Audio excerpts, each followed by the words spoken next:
lorsqu'on accepte Jésus, c'est la garantie certaine de partager l'éternité avec Dieu. Et ce, par grâce et non par l'effort. Qu'en pensez-vous? Bon, ce que la personne ici sous-entend, et il y en a d'autres qui ont fait la même remarque, il y a même un pasteur qui a dit que je racontais n'importe quoi, et que lorsqu'on est sauvé définitivement et qu'on ne peut plus perdre le salut. Et alors, si c'était vrai, mon ami, pourquoi est-ce que Paul dirait travailler à votre salut avec crainte et tremblement? Pourquoi est-ce que Démas aurait rétrogradé? Pourquoi est-ce que Hermogène, Phile, je ne sais pas quoi, aurait rétrogradé? Pourquoi est-ce que il y a plein de chrétiens, et pourquoi est-ce que dans Hébreu, il dit n'abandonnez pas, la version Louis II dit n'abandonnez pas votre assemblée, mais ce n'est pas ça en fait, c'est ne cessez pas de vous rassembler entre vous, parce que dans le contexte de la persécution des Juifs, il y a plusieurs chrétiens qui ont abandonné la foi chrétienne. Si on est sauvé de manière définitive, ça veut dire que tu plaisantes ou quoi? Vraiment, franchement, miséricorde. Et c'est ça le problème. Le problème, c'est quand tu es nourri par ce genre de personnes, voilà, tu écoutes ces genres d'enseignements, ben tu penses que Dieu est un doudou et que Dieu est un bonbon. Et du coup, tu aimes servir Dieu, mais tu n'as pas la crainte de Dieu. La crainte de Dieu, ce n'est pas la peur de Dieu. La crainte de Dieu, c'est la révérence envers Dieu. La crainte de Dieu, le proverbe te dit que c'est la haine du mal. Beaucoup de chrétiens n'ont pas la haine du mal parce qu'ils n'ont pas la crainte de Dieu. Et pourquoi est-ce qu'ils n'ont pas la crainte de Dieu? Parce qu'on n'a pas donné les enseignements qui fait naître en toi l'amour agapé de Dieu, mais aussi la révérence à Dieu. Tu dois te mettre au garde à vous. Dieu n'est pas ton copain. C'est le plus magnifique des chefs d'État de l'univers et de l'éternité. He is a consuming fire. Amen. Donc, il y a des gens qui ont reçu un message déséquilibré et qui leur disent Dieu n'est pas doudou.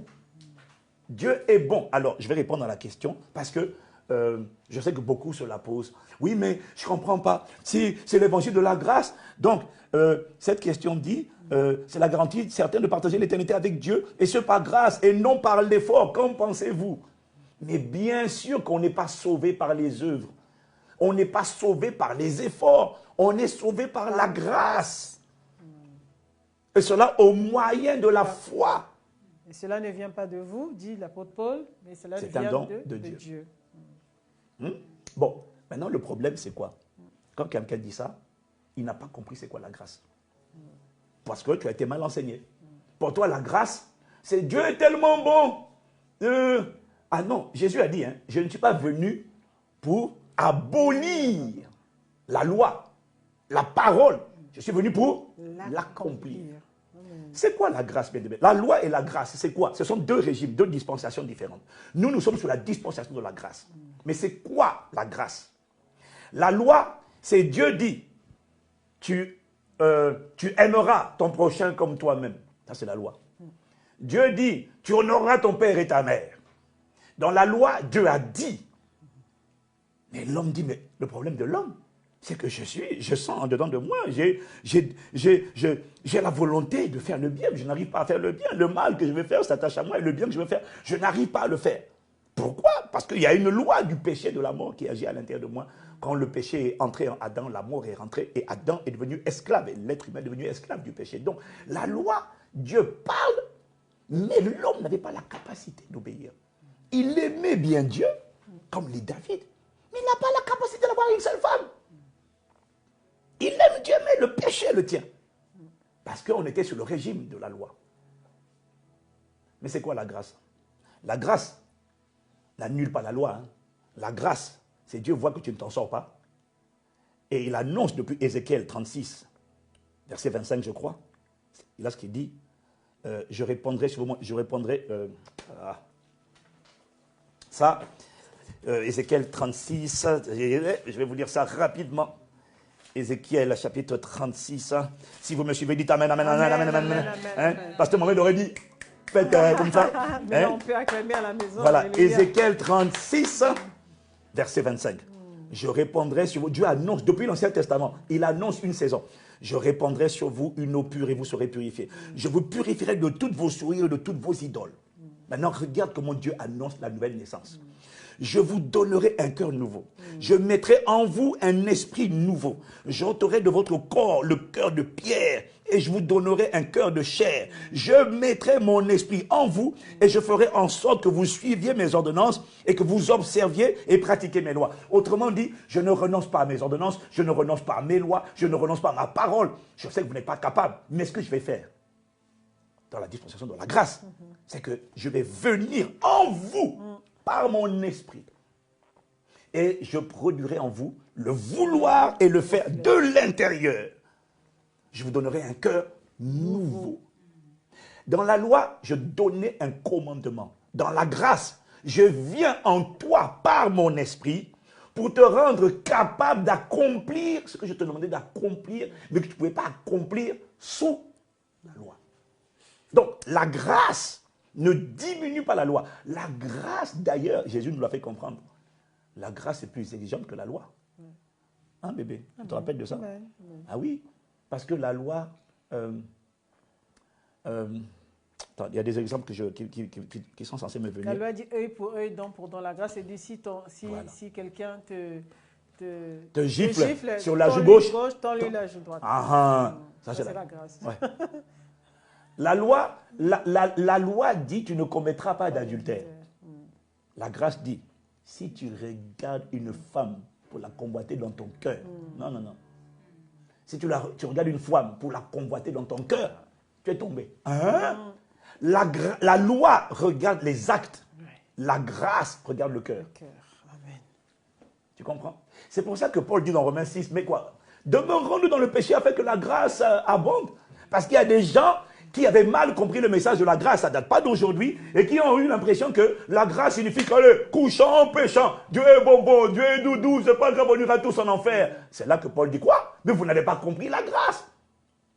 La grâce, ça veut dire que Dieu est venu en vous par son esprit et il vous rend capable de l'intérieur, il produit en vous le vol, il vous rend capable d'obéir à sa parole. La grâce, c'est la capacité d'obéir qui est venue en vous par le Saint-Esprit.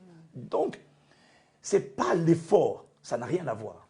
Respecter, valoriser la grâce, ce n'est pas faire des efforts. C'est simplement grandir avec la conscience du prix qui a été payé, du sang qui a été versé pour ma rédemption. Je ne peux pas déshonorer le sang de Jésus. Et d'ailleurs, Paul dit c'est pour cela. 1 Corinthiens 11, verset 30 à 33, à partir du verset 30 ou 33, c'est pour cela. Parce que vous n'avez pas compris le corps et le sang de Christ. C'est pour cela que parmi vous, plusieurs sont morts, d'autres sont malades. Parce que les chrétiens ne comprennent pas. La grâce... Ils ne comprennent pas, ils ne discernent pas. C'est ça, bébé. C'est terrible. Parce qu'on leur apprend que non, tu peux continuer de coucher, tu peux continuer de forniquer. Ce qu'il faut, c'est demander pardon. Bon, il y a deux cas de figure. Il y a des gens qui aujourd'hui ne se gênent même plus. Ils se disent, bon, je vais demander pardon. Et puis il y a des gens qui sont vraiment sincères. Mais qui sont tenus. C'est une force qui le pousse à pécher. Et à chaque fois, il regrette et puis il avoue là. Là, toi, tu ne fais pas exprès. Tant que tu cries à Dieu, frère, tu es sur la bonne route. N'abandonne pas. Tu es sur le bon chemin. Nous tous, on est passés par là. Dieu regarde ton cœur. Il regarde ton cœur qui se bat. Mais il y en a, le cœur ne se bat pas. Il couche, il pêche, il commet l'impudicité, l'adultère, il prêche l'évangile ici, je suis un serviteur de Dieu. Il y a quelqu'un qui m'a envoyé un message aujourd'hui qui m'a dit, je suis un serviteur de Dieu, mais je commets souvent l'adultère. J'ai besoin de vos prières. Quel conseil me donnez-vous? Je lui ai dit, lis le livre, Neutraliser l'ennemi public numéro 1. Frère, tu vas tout comprendre. Ta délivrance, tu sais, Jésus a dit, le Seigneur a dit, vous connaîtrez la vérité vous affranchira. Ok? Chaque fois que tu es esclave d'un péché, ce n'est pas parce que le péché est fort, c'est parce qu'il y a quelque chose que tu ne connais pas. Satan te tient par ton ignorance. Quand tu es un vice qui te tient, frère, je suis passé par là. Attention, hein. C'est pas parce que tu me vois comme ça aujourd'hui. Hein. À l'époque, j'étais mignon. On m'appelait le tombeur. Attention, hein. J'étais quelqu'un de mignon, faut pas blaguer. Ouais, mais bon. Mais je te ramène mes photos là à l'époque. Alléluia. J'étais mignon. J'étais toujours mignon, mon chou. Elle dit ça pour me consoler. Oh Seigneur miséricorde. Heureusement que je suis marié à ma femme. Merci de m'accepter, mon bébé. Amen, amen. Hein? On est tous passés par là. Les luttes, là, les songes, les rêves impurs. Mais, en fait, ce que j'essaie de te dire, mon frère, ma soeur, parce que je sais qu'il y a beaucoup de gens, c'est que dans la marche avec Dieu, tu dois t'appuyer sur la grâce. Mais tu dois savoir que la grâce active une capacité. Dis Amen. Amen. Et que tu dois te battre.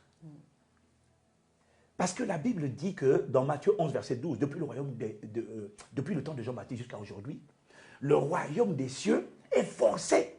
Et ce sont les violents.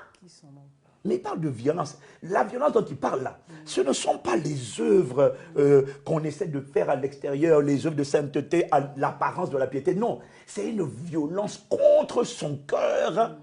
Pas contre son cœur en vérité, c'est contre sa chair. Paul dit quoi? Paul dit, vous savez, la Bible répond à la Bible. 1 Corinthiens 2, au verset... Non, 1 Corinthiens 9, verset 27. 1 Corinthiens 9, verset 27. 1 Corinthiens 9, verset 27. Si on l'a à l'écran, ça va m'inviter d'ouvrir la Bible pour gagner du temps. 1 Corinthiens 9, verset 27. Regardez ce que lui-même Paul dit. Regardez ce qu'il dit. Mais je traite durement mon corps. Il n'est pas en train de parler de le flageller. Mes yeux là, attention à ce que vous regardez. Mes oreilles, je fais attention à ce qu'elles écoutent. Ma main, je ne la laisse pas toucher n'importe quoi. Ma langue, je ne la laisse pas goûter n'importe quoi. Mon nez, je ne laisse pas respirer n'importe quoi. Je traite durement mon corps et je le tiens assujetti de peur d'être moi-même rejeté après avoir prêché aux autres. Donc on peut être rejeté après avoir prêché aux autres. On peut être rejeté, disqualifié. Mais bien sûr, Matthieu 7 nous l'a montré. Tous ceux qui me disent Seigneur, Seigneur n'entreront pas. Beaucoup n'entreront pas. Donc, frère, crucifier la chair là, je n'ai jamais vu quelqu'un qui crucifie la chair. Frère, crucifier la chair exige d'être violent. C'est un combat, c'est un effort contre ses yeux. Crucifier la chair, tu regardes une femme, mon gars, et puis une voix te dit, et une voix te dit, regarde là encore, regarde là encore. Crucifier la chair, c'est dire, je ne regarde pas, je reste droit. C'est un effort. C'est l'âme qui fait un effort. Ce n'est pas le corps, c'est l'âme qui fait un effort pour dire non, je refuse. C'est un effort. Et cet effort-là, il faut le faire. Parce que le royaume des cieux est forcé. Ce sont les violents qui sont par du royaume. Est-ce que tu comprends, bien-aimé? Si tu ne fais pas la guerre à ta chair, et ta chair va te disqualifier. Voyez, bon, je n'ai pas le temps de tout expliquer. Mais là, tu vas comprendre tout ici. Je t'en supplie pour toi-même. Tu peux le commander sur Ivan Caston. Écoute-moi, je ne prends pas 1 centime des ventes de mes livres. Je ne touche rien des ventes de mes livres. Donc, je ne suis pas en train d'essayer de te vendre pour moi. Ce n'est pas ça qui me fait vivre. Je ne touche pas 1 centime des ventes. J'essaie de t'aider. Parce que tous ceux qui ont obéi, voyez, vous ne comprenez pas une chose, les amis, c'est qu'un pasteur, si c'est un bon pasteur qui a la connaissance et qui a la sagesse, un pasteur, c'est comme un médecin. Mais c'est simplement un médecin de l'âme et de l'esprit. Quand tu vas le voir, il t'écoute, tu lui exposes le problème, il va faire une prescription. N'est-ce pas? Moi, ma prescription, c'est la parole. Je vais te donner des versets bibliques. Mais en fait, pourquoi je te dis, je vais te donner... À chaque fois que je dis ça à quelqu'un, il m'a envoyé des témoignages. J'ai dit, 1, lis ça. 2, va écouter la série d'enseignements sur renverser les forteresses. Déloger les hommes forts. Chaque fois que j'ai dit ça, tous les gens à qui j'ai dit ça, ils disent, pasteur, ça a marché. J'ai dit, aujourd'hui, c'est le dernier témoignage que je lis. Mais ça marche. Si j'étais un manipulateur, je t'aurais dit, il faut que tu restes connecté à moi. Il faut que je prie pour toi personnellement. Il faut que je prie pour toi et puis après, je te demanderai une offrande personnelle. Si j'étais un manipulateur, j'allais dire, attention, laisse-moi tes coordonnées, je vais t'appeler moi-même. Et non, on envoie les gens vers la parole. Amen. Amen. On rend les gens dépendants de la parole. Il envoya sa parole et sa parole est guérie. Vous comprenez, bien-aimé? It's critical. Donc, vous avez mal compris pour certains d'entre vous, pour plusieurs d'entre vous, la grâce. Vous savez que la grâce, c'est une autorisation. Permis de pécher. Non, frère, ce n'est pas la grâce. Non, non, non. La grâce est plus exigeante que la loi. C'est que Dieu t'a donné la capacité, tu peux. Et c'est justement parce qu'il est venu habiter en toi par son esprit. Amen. Et c'est justement parce que le sang a coulé pour que le Saint-Esprit vienne habiter en toi. Le Saint-Esprit en toi, c'est le Tout-Puissant à l'intérieur de toi. Bien-aimé, tu sais, moi, la grâce que j'ai eue, c'est que dès ma conversion, en 1995, j'avais un pasteur qui prêchait la sainteté. Amen. J'avais un pasteur qui prêchait le bonbonisme de l'évangile, bonbon doudounisme. J'aurais été fichu. J'étais combattu dans mes pensées par les pensées de convoitise, d'impudicité. Je bénis Dieu pour le pasteur que j'ai eu. Il m'a fait comprendre que c'était possible de marcher dans l'obéissance. Et quand j'avais des rêves impurs tous les soirs, si je n'avais pas eu ce genre de message-là, j'aurais sombré. Donc écoute les messages qui te montrent que c'est possible, qui réveillent en toi la foi, l'audace, et tu dis je ne me laisse pas faire. Amen. Ce qui fait que quand la sirène des eaux venait la nuit, Ivan, tu as m'appartiens, je la détruisais. Pourquoi je dis je là, ce n'est pas une femme, c'est un esprit. Je te le taillais en pièces jusqu'à ce qu'il soit fatigué. Ah, le gars là-bas, j'en ai marre. Quand je vais lui faire des bisous la nuit, je vais essayer de le caresser. Fire! C'est ça l'effort, c'est ça la violence. Toi, on te caresse, une voix te dit, masturbe-toi. Oui, conduis-moi et je suivrai. Tu es en train de chanter qui là? Conduis-moi, j'obéirai. Tu es en train d'obéir à un démon. Quand la voix, moi, elle me parlait, regarde la femme, je dis, fire, je te rejette au nom de Jésus. Toi, tu dis quoi? Ah ben non, parce que tu as reçu des enseignements où, de toute façon, on peut se caresser. Ce qui compte, c'est de s'aimer. On peut s'embrasser. On peut se faire des bisous sur la bouche. Eh bien, écoute, mon ami, ce que je t'ai dit, si tu meurs aujourd'hui, tu iras en enfer. Tu ne me crois pas? Je ne te demande pas de me croire. Enfin, si, parce que je n'ai pas envie que tu ailles en enfer. Mais tu ne me crois pas? Eh bien, je te promets que tu verras. Je prie seulement que la mort ne te touche pas aujourd'hui. Et que Dieu te donne la capacité, le don de la repentance avant ça, au nom de Jésus. Ne plaisante pas avec Dieu. Il a donné Jésus, le Christ, pour toi et pour moi, et tu crois que c'est pour tolérer une vie de péché, de débauche. Non, you are joking. You are joking. You are fooling yourself.